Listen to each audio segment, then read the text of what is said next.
Okay, so just real quick, this is the stick vacuum I purchased. It has your power, if you're holding the unit like this, vacuuming, the power button is here.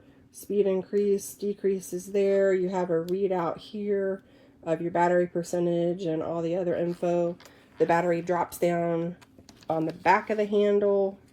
It's easy to release. You just push any red button that you see is for releasing some part of the vacuum cleaner or adjusting it. There is a little flip switch to dump your debris out. There's a filter here. You just twist this off. This part's washable, but make sure you dry it before you put it back on. The other filter is in this part of the unit, and I can't take it apart with one hand while doing the review. I apologize. Yes, they did send an extra filter.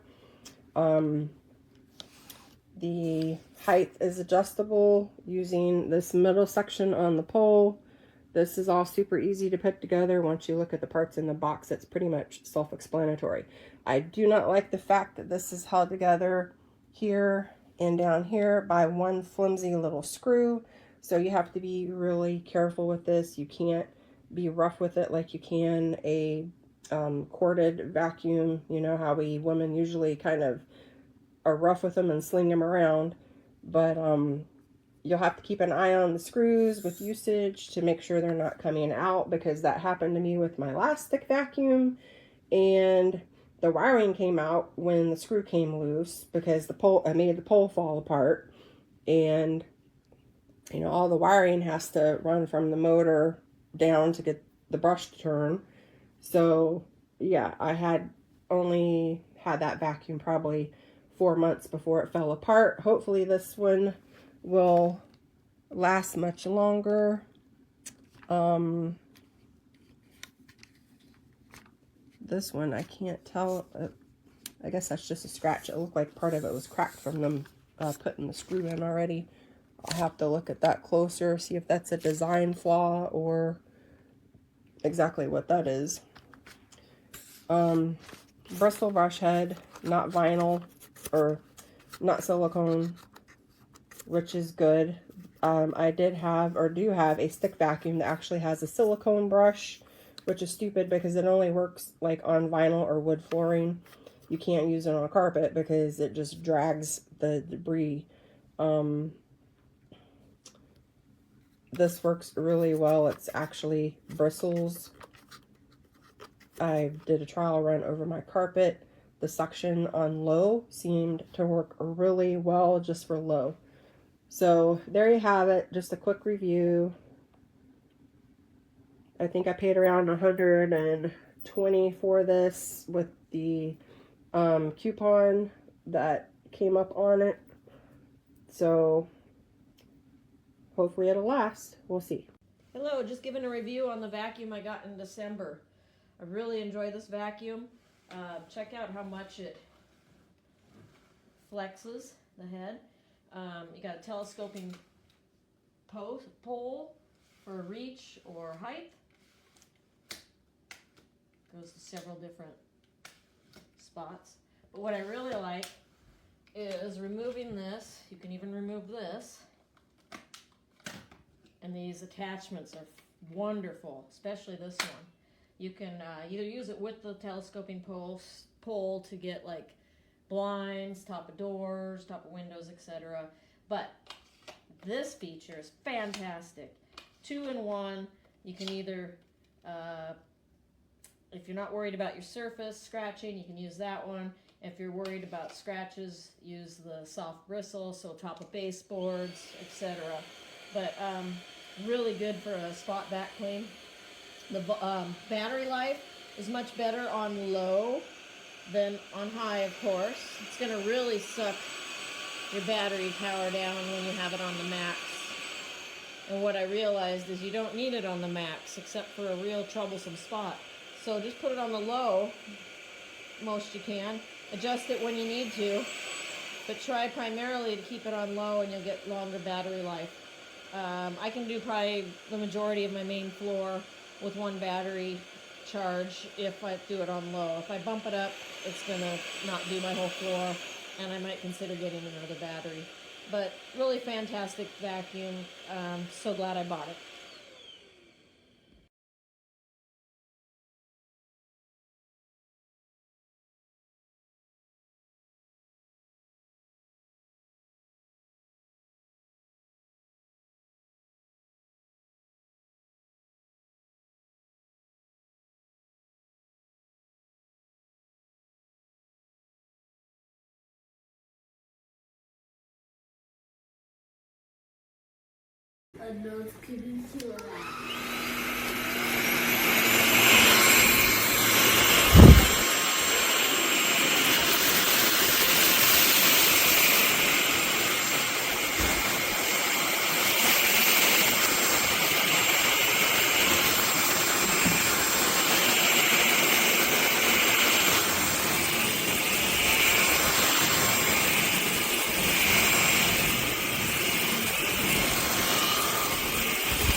Hold on.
So here's how powerful this one is.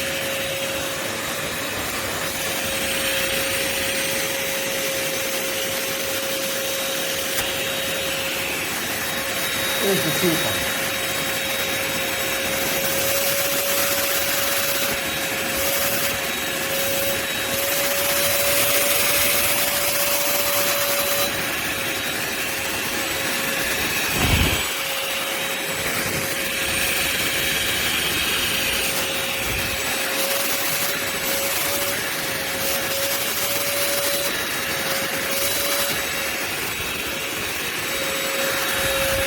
That's the difference between cheap and not cheap.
See how powerful this baby is? I crushed some Cheerios on my carpet.